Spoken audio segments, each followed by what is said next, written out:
Ze vallen wel op in de betierde maan. Deze hege pjellen in het landschap. Het binnen tijdelijke keusbjemmen bedoeld om vleermoezen in de omkrieten van Wierwoord het paard te wiezen.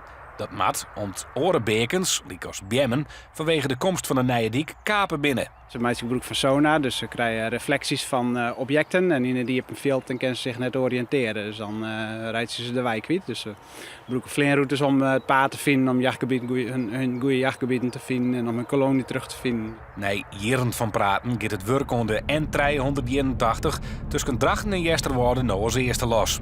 Morgen en Tonsje worden omwijnen bijpraten over wat had te wachten zit. Dat ben bregen, via het dukken, onder toegang. Maar bijvoorbeeld ik doe het om sletten heen, om mij die slet maar kon verbinden. Ze is er altijd iets van merken, maar wij zullen onder de oren houden we de oude N381 in staan, dat het nieuwe N381 de leidt. Dus de wijkgebruikers die kennen of via de oude tracé van de N381 of via het nieuwe tracé van de N381 te rijden. Dit is de zeldzame poelkikkert, een beschermen soort.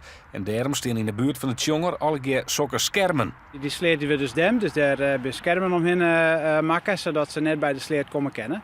En alle vegetatie is uit de sleet hellen, dus het is een keele bak, dus ze vinden het ook net zo interessant meer. En daar vriend plak hebben we nou naar je poelen groeven, 2 stuks, werd ze nou heen kennen. Er worden meer dan 100 ecologische voorzieningen online. Hè? Dus dan mag je denken aan de hopovers van vleermoezen. We hebben al bijvoorbeeld zonregen van de DAS online in dit gebied. Dus ja, wij houden er volle rekkerskip met natuur, maar ik het landschap. Alle werk onder de diek tussen Drachten en de grens met Drenthe, maar eind 2015 kleerwijzen.